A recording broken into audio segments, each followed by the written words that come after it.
Nous voilà aujourd'hui à la porte, si je peux dire, de la crèche de Noël, à la porte de cet endroit où Jésus est né. À nous de savoir pénétrer dans cette grotte, pénétrer dans cette table pour pouvoir chanter la gloire du Seigneur. Quand on voit, je fais une parenthèse sans vouloir entrer dans la politique, mais ce qui se passe à l'heure actuelle en France, ça vous dégoûter des gens. Hein. Ça fait maintenant des mois que nous n'avons pas de gouvernement, que chacun tire la corde à sa place parce qu'il n'y a plus de Dieu. On n'y croit plus, on n'en veut plus. Alors la laïcité, on fait des procès à des mairies parce ils respectent la tradition française en mettant la crèche dans leur mairie. Alors on tourne la question en disant oui, mais c'est pas un symbole religieux, c'est une tradition provençale, c'est une tradition de chez nous. Mais enfin, on fait des procès sans arrêt parce qu'il y a des gens qui ne veulent plus croire en Dieu. On enlève les croix des chemins parce que c'est des symboles. Et on arrive, ce qui s'est réuni en Allemagne, un fou qui est contre l'islamisation de l'Allemagne, pourtant c'est un ancien musulman, qui rentre, qui a tué des personnes, donc un gamin de 7 ans. Et on n'a plus, chacun veut une place.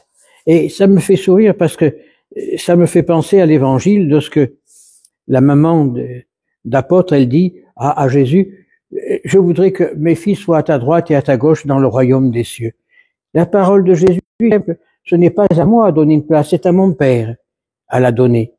Eh bien, tous ces messieurs-là qui se battent, moi je veux le ministère de l'Agriculture, moi de les Affaires étrangères, moi de l'économie, ils vous devraient se mettre dans la tête, c'est pas vous qui devez prendre ce place, c'est le peuple qui vous le donnera pour faire la vérité. Et tout va mal à cause de ça. Chacun tire la couverture à ses pieds. Chacun veut être le maître. Chacun veut être le patron. Eh bien, pour être le patron, il faut commencer par être en bas. On le dit tous les jours quand on chante le Magnificat. Les humbles, ils seront humiliés, les riches, ils seront abaissés. Et si on n'a pas compris ça, on n'a rien compris. Nous, notre rôle de chrétien, c'est d'être cette voie dans le désert. Savoir aplanir les chemins du Seigneur, savoir préparer sa venue. Et tout ce qui se passe dans le monde actuel nous prépare à sa venue. Il reviendra dans la gloire, changer les vivants et les morts. Et il mettra les bons d'un côté, les mauvais de l'autre. De quel côté voulons-nous être? C'est la question qu'on doit se poser devant la crèche, devant cette étable, devant cette humilité de Dieu qui s'abandonne à nous pour pouvoir nous glorifier. De quel côté nous allons être? De celui qui parle, aplanissez les chemins, allez aplanissez, non, qui prennent la brouette pour aplanir ce chemin. La brouette, c'est quoi? C'est la prière. La pelle et la pioche qui vont faire ce chemin, aplanir ces chemins, c'est la prière. Et du moment qu'il n'y a plus de prière, il n'y a plus rien. Alors on a beau dire, il faut faire des économies, il faut faire ceci, il faut faire cela, mais ces messieurs s'empochent des millions tous les jours. Et ils veulent nous ouvrir la vie? Non, c'est de l'hypocrisie. Tous, tant qu'ils y sont tous des rois des hypocrites. Et Dieu vomit les hypocrites. Moralité, ça va mal. Alors, marché de Noël, ce bonhomme qui est psychiatre, qui devrait quand même être intelligent, il fonce, il utilise son truc de médecin pour foncer dans le marché de Noël et tuer des gens. Au nom de quoi? Au nom de la laïcité.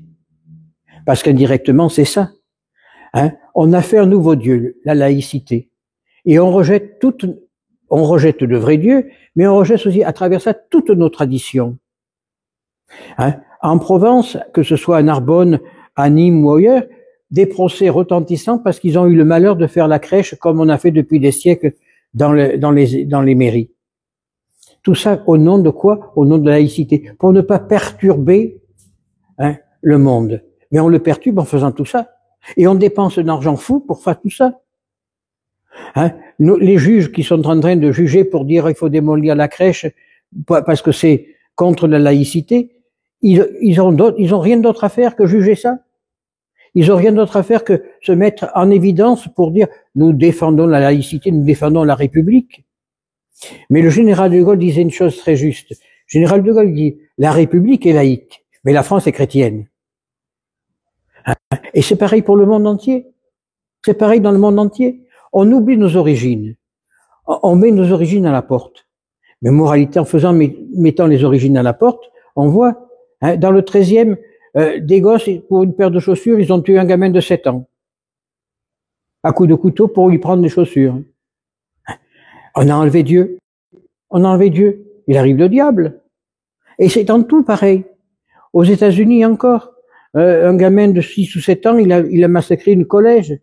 Tout ça au nom de je sais pas quoi.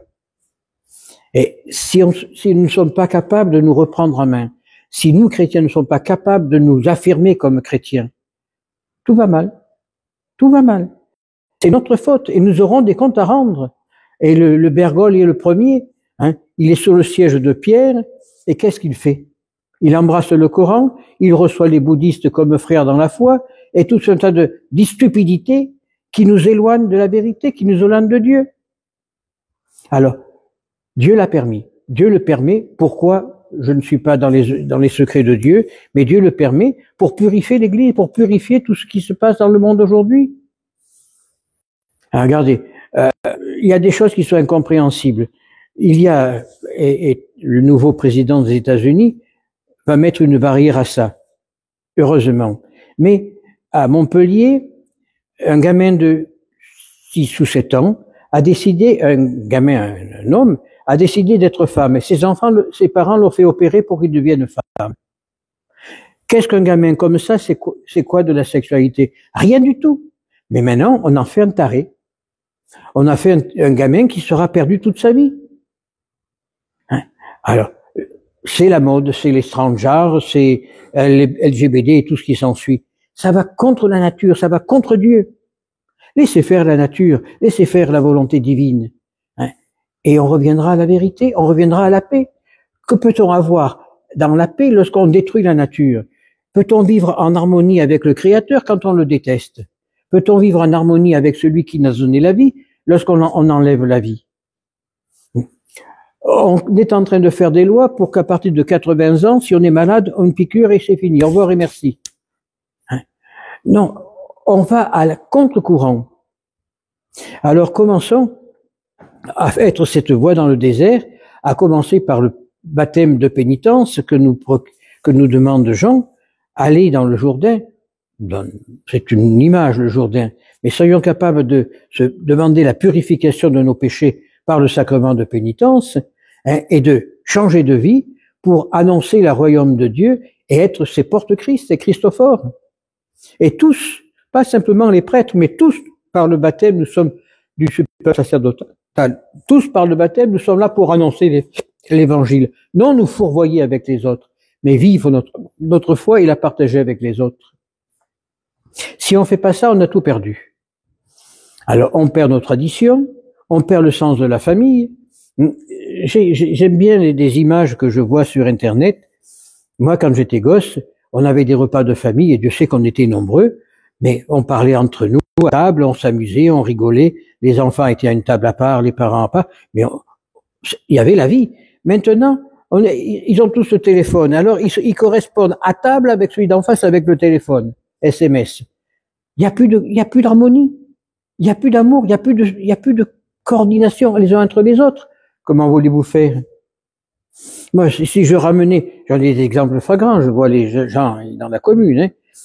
Si je ramenais quelque chose à la maison qui n'était pas à moi, ben, gouaille à la maison, il fallait que je le ramène et que je prouve qu'on m'avait donné. Maintenant, ils emmènent des vélos, et tu as trouvé que ça, et tu as pas pris une miette ou la voiture, c'était mieux. Non, on a tout perdu. On a tout perdu parce qu'on a perdu les valeurs fondamentales. On a tout perdu. Alors, en cette journée qui nous prépare à la naissance du Seigneur, demandons, par l'intermédiaire de Joseph et de Marie, hein, de revenir à la vérité, de reconnaître les valeurs fondamentales de la vie pour que nous puissions, avec les anges et les bergers à la grotte, chanter la gloire de Dieu. Ainsi soit-il.